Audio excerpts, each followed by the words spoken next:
Well, hello, Gino Pettis Adventures. I'm still Gino. I'm just going to jump right in there today. As most of you probably know, there was quite a political race here. Mr. Rodolfo against Mr. Petro.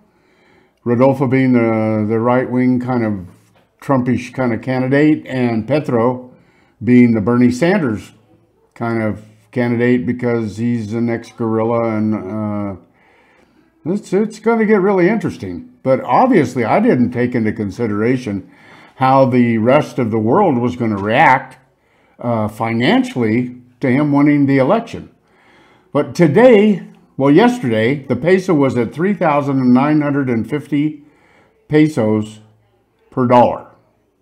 This morning, it's at 4,025 pesos per dollar. Okay? And what the people that are in the know, I guess they're in the know, are saying that it is a possibility in the next 30 to 60 days that the peso will go to $5,000 for a dollar. I mean, 5,000 pesos for a dollar, and even as high as 6,000 pesos for a dollar. So let me tell you what that means to you.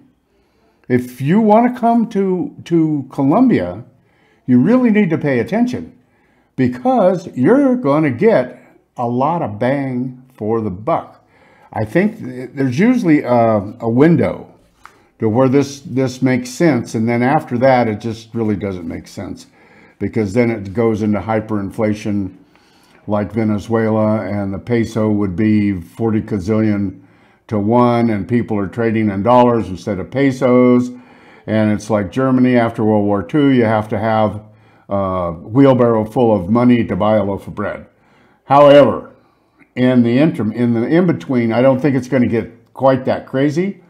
But let me just give you an example.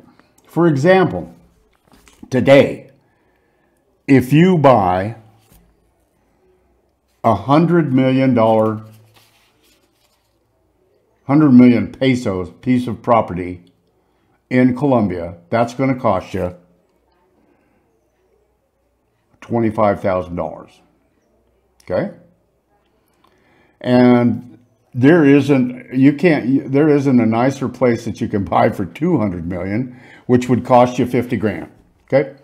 But let's just do the $100 million one. So tomorrow, if we wake up and the peso is worth less, which is 5,000 pesos for $1, then the same 10 million pesos would cost, 100 million pesos, excuse me, would cost you $20,000 to buy instead of 25.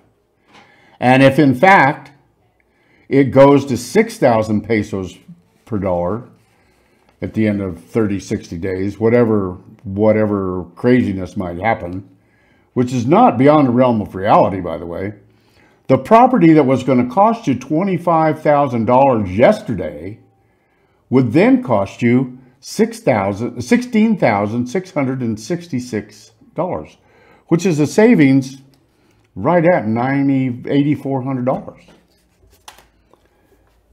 That's pretty incredible. That also means that if you're making $1,000 on Social Security, instead of making 4 million pesos a month, you'll be making 6 million pesos a month. Now, we really don't know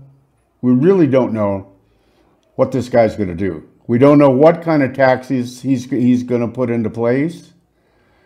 We don't know what kind of restrictions he's going to put into place. We really don't know. I mean, it's kind of uncharted territory. I mean, the last time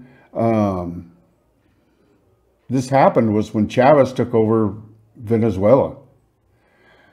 However, when Chavez took over Venezuela, they suspended the Constitution in Venezuela, and that's why he was able to just run roughshod over everything. The Senate couldn't control him because the Senate wasn't even recognized.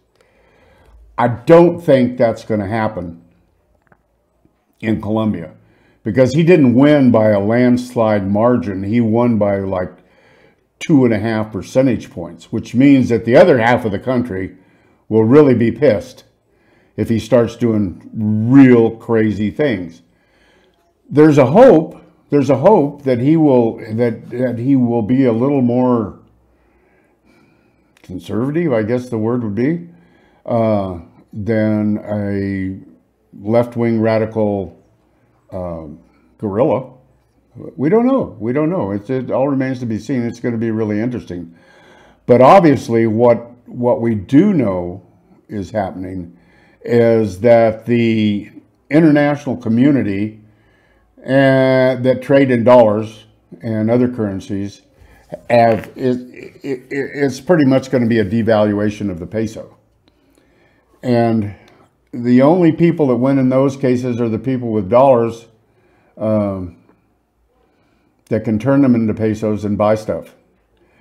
Now, what happens if it goes to 20,000 pesos to $1? Well, in that instance, everybody's screwed, because if you bought something at 100 million, and then at 5,000 pesos to one, and it goes to 20,000 pesos to one, well, you just lost 75% of your investment, because you can't ever sell it.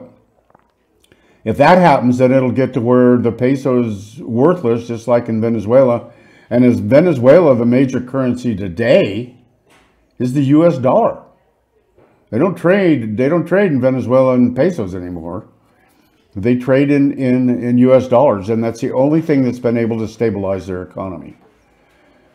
So you could see that happen here too. If it gets too crazy and the peso gets devalued too much, then people are going to start trading dollars. So those people that have dollars will make out like bandits, and those people that have pesos will be crying in their beer.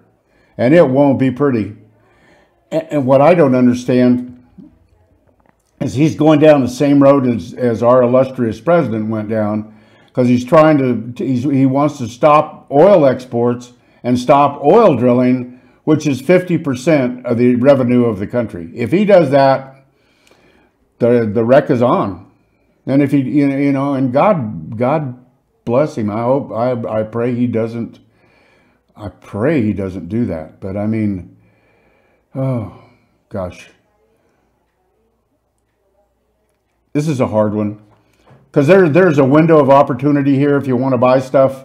If you want to buy stuff in Colombia, trading dollars for pesos, there'll be a window of opportunity where you can do a really good job and get you something really nice for cheap. But what happens to the economy after that, God only knows. God only knows. When Jimmy Carter was the president of the United States, anything you touched, you could sell tomorrow for more money. And I made a boatload of money. It was devalued. Everybody goes, well, they're devalued dollars. Well, yeah, they were, but they were still using dollars in the United States. You buy a refrigerator today for $300, you sell it tomorrow for $450, etc. So I'm not an economist. I don't know about that. I've been through inflation a couple of times. Never been through hyperinflation, so I couldn't tell you. But I just thought all you guys need to have is a heads up. A heads up that this is going on, and there's going to be a window of opportunity. And so, with that being said, if you like this, subscribe, hit the notification bell. There'll be more of them, and check out the description if you want to support my channel. I got some. Always use a little help. Thanks, appreciate it. If you want an appointment for a consultation, check out the descriptions also. God bless you. And remember, this is the first day of the rest of your life. And if nothing changes, nothing changes. It's Gino signing off. We'll see you on the flip side.